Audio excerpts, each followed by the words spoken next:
সালাম আলাইকুম। ৫ই আগস্টের পর বাংলাদেশের মানুষের মধ্যে একটা জিনিস নিয়ে সবচেয়ে বেশি কৌতূহল ছিল। সেটা হচ্ছে যে দীর্ঘদিন যাবৎ আমরা আয়নাঘর একটা শব্দের সাথে পরিচিত ছিলাম। তো আসলে কি আয়নাঘরের অস্তিত্ব আছে, নাকি এগুলো বানোয়াট কল্পকাহিনী ছিল? প্রকৃতপক্ষে আয়নাঘর দেখতে কেমন? অনেক ভিডিও বের হয়েছে, আপনারা স্ক্রিনে ইতিমধ্যে দুই একটা ছবি দেখতে পাচ্ছেন। তো প্রকৃতপক্ষে আয়নাঘরের অস্তিত্বের প্রমাণ মিলেছে।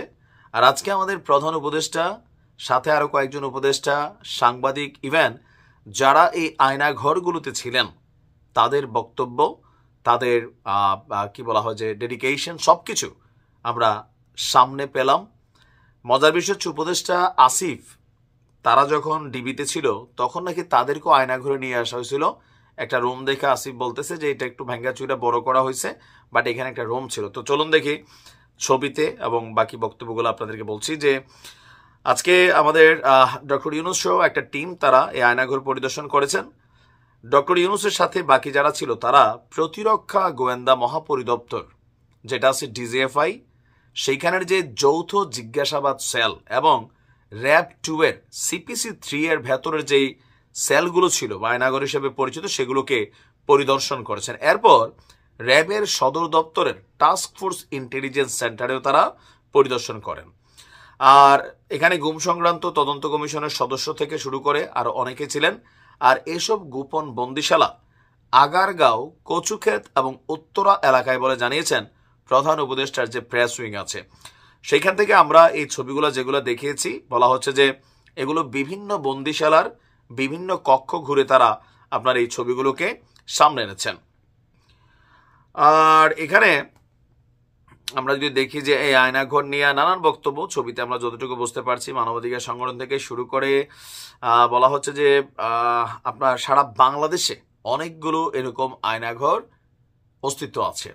তবে আয়নাঘরগুলোর মধ্যে যেই মানুষের কিউরিসিটি ছিল বা সন্দেহ ছিল, সেগুলো আজকের এই পরিদর্শনের মাধ্যমে সামনে চলে আসছে যে ঘটনা সত্য। বেশ কিছু চেয়ার দেখলাম আমরা, অনেকগুলো ওয়াল দেখলাম, যেখানে ছোট্ট একটা রুমে নাকি বছরের পর বছর থাকতে হইতো। আবার যে চেয়ারটা দেখছেন, এই চেয়ারে বসাইয়া ইলেকট্রিক শক দিয়া, মানে নানান ধরনের তথ্য জিজ্ঞাসা অথবা রাজনৈতিকভাবে উপর মহলের নির্দেশে যাদেরকে গুম করার জন্য বলা হইতো, দীর্ঘদিন যাবত এখানে রেখে অত্যাচার করা হইতো, টর্চার করা হইতো। তো প্রধান উপদেষ্টা বলছিলেন যে আসলে এরকম যে একটা দৃশ্যাবলী আছে বা এরকম একটা জগৎ আছে, এই সভ্য দুনিয়ার সাথে এটা কোনোভাবেই আসলে বিশ্বাস হচ্ছে না যে প্রকৃতপক্ষে এগুলো ছিল। তো আমরা বেশ কিছু ফুটেজ দেখছি। ফুটেজ বলতে এখানে যখন তারা লাইভ ক্যামেরা করছে, তো সেখানে আমরা দেখলাম।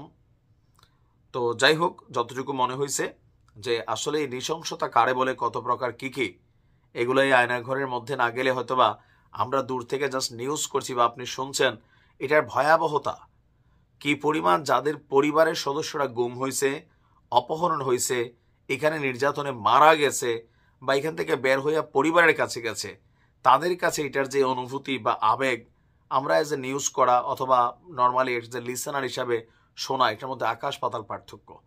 তো এই আয়নাঘরগুলো চিরজীবনের জন্য বন্ধ করা হোক।